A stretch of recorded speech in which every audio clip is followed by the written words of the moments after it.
Hi, my name's Amelia Lyons. I'm a clinical supervisor trainer, and today I'm going to talk about congruence in clinical supervision.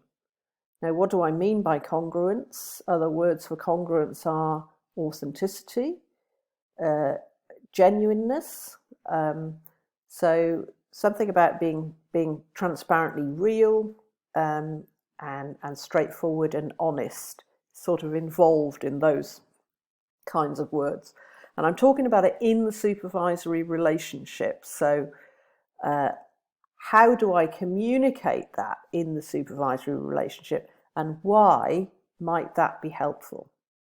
Okay.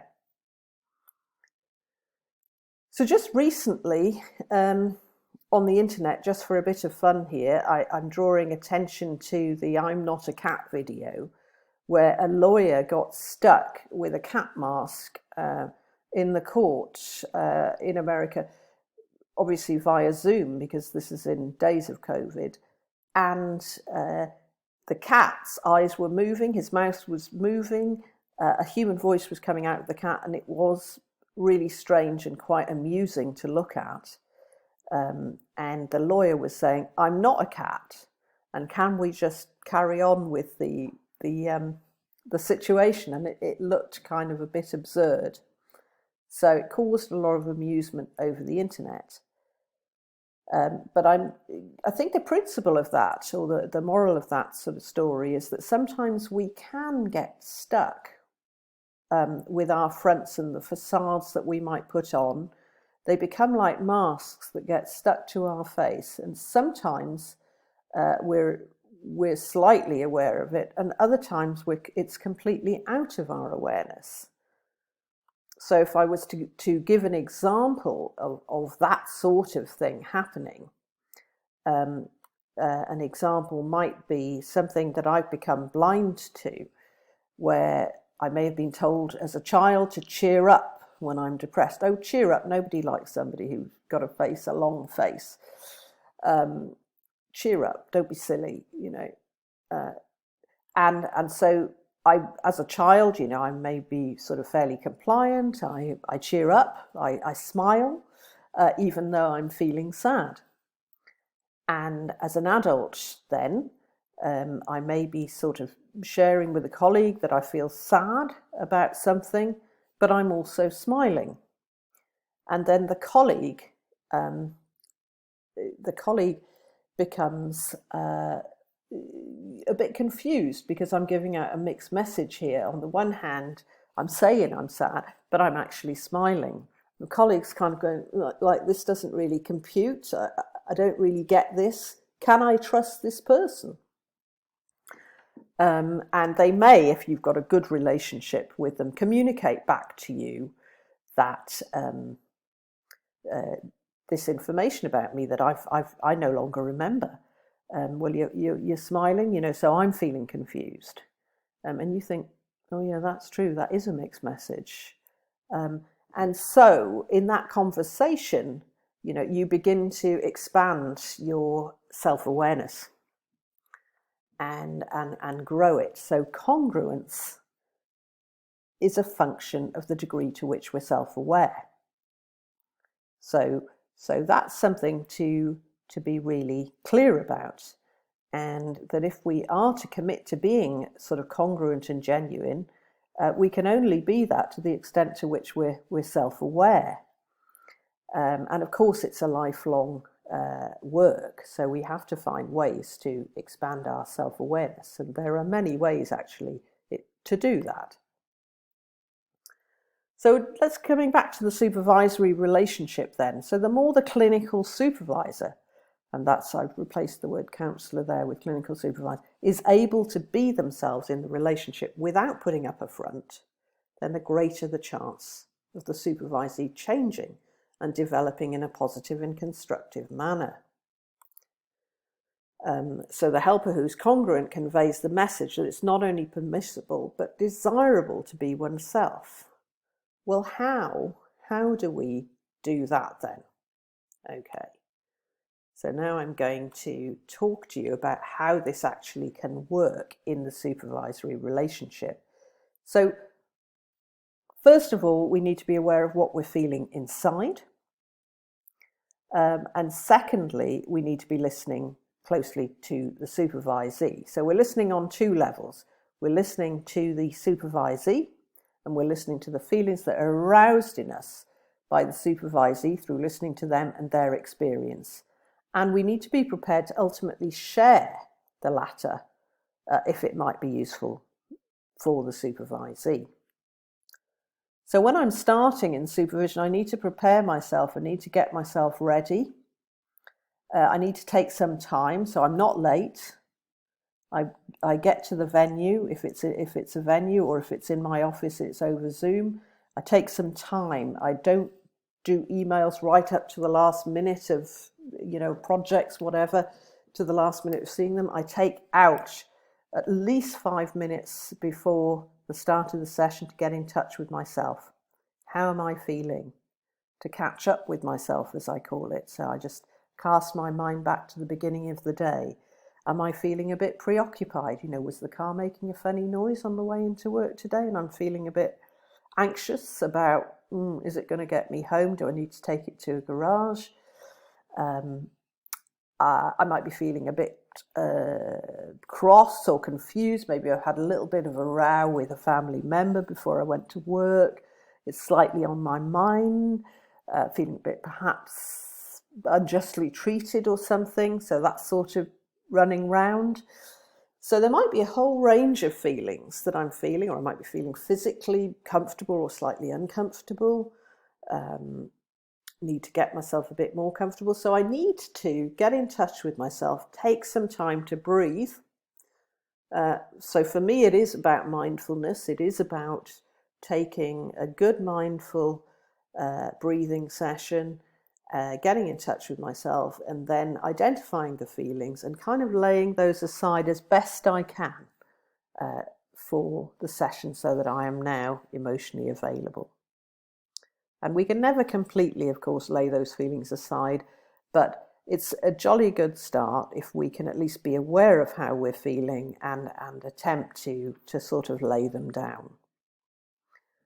And at that stage, of course, we're also making an assessment about actually, am I so preoccupied that I can't have this session and I might need to change the session? Or am I okay to go on? Okay.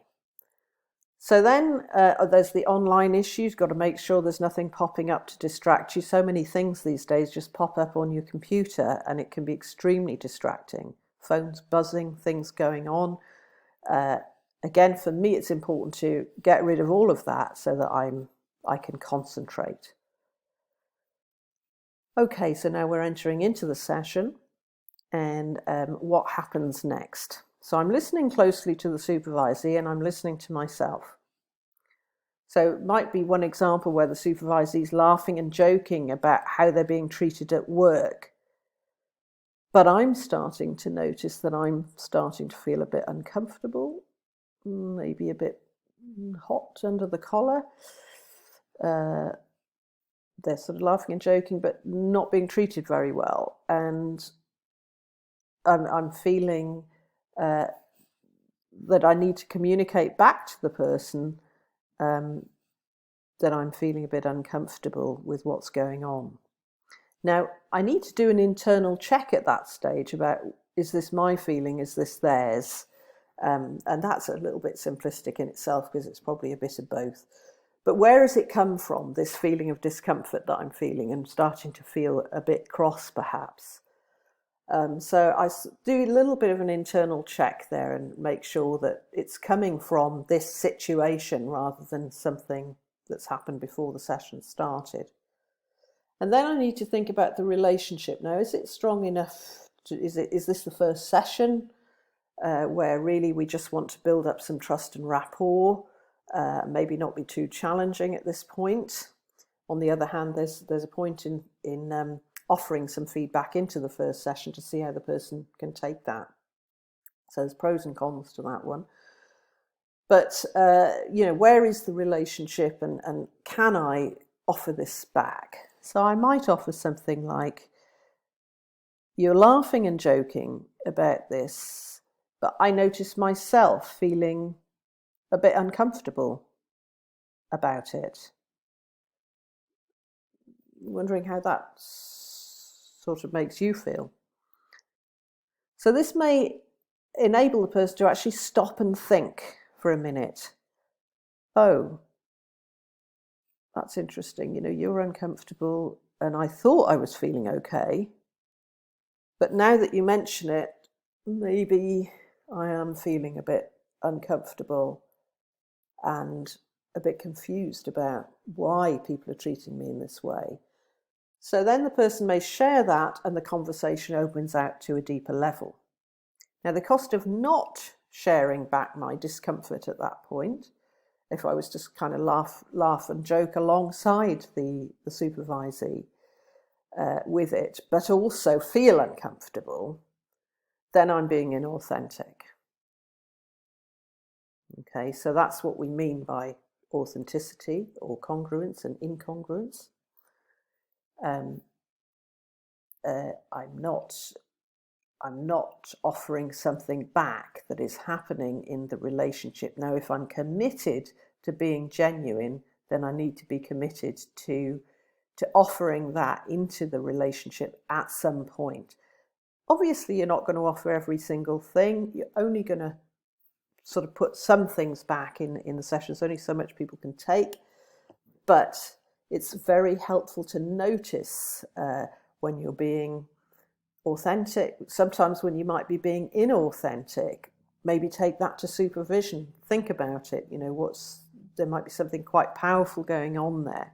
So it's not that we're 100% authentic all the time. We're very imperfect human beings.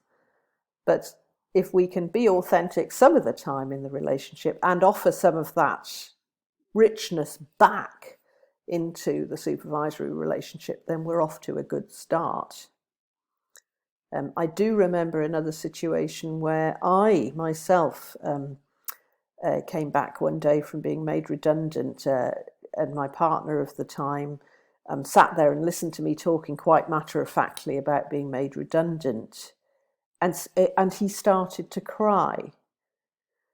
And as I was looking at him crying, I was thinking, yeah, those are my feelings, and I'm not admitting to them, and he's got them. So I recognised how sort of switched off I was to my own feeling, how defended I was, and just his natural expression made me realise that, actually, that's what's really going on. I feel upset about it. Now, I'm not saying that we offer back or that we express our emotions fully in a session. That may be too much for people to take, but we need to be in touch with our emotions in a session. Think about offering them back. Think about the cost of not offering them back, and offer them into the scenario and be prepared to talk some more about what happens next. So it takes some courage to put stuff back in. And you can see from this video that genuineness is really quite challenging when it's working well. It's not just about saying I'm an honest person and I'm going to sit here and listen to you. It's actually quite demanding of us to put that honesty back into the relationship in a really helpful and fairly clean way. So that requires from us quite a huge commitment to self-awareness and a commitment to not being too sort of mucky about not sorting our own feelings out and then creeping back into the relationship. So that's usually requires some sort of a therapeutic or very good supervisory relationship going on in parallel. Thank you very much.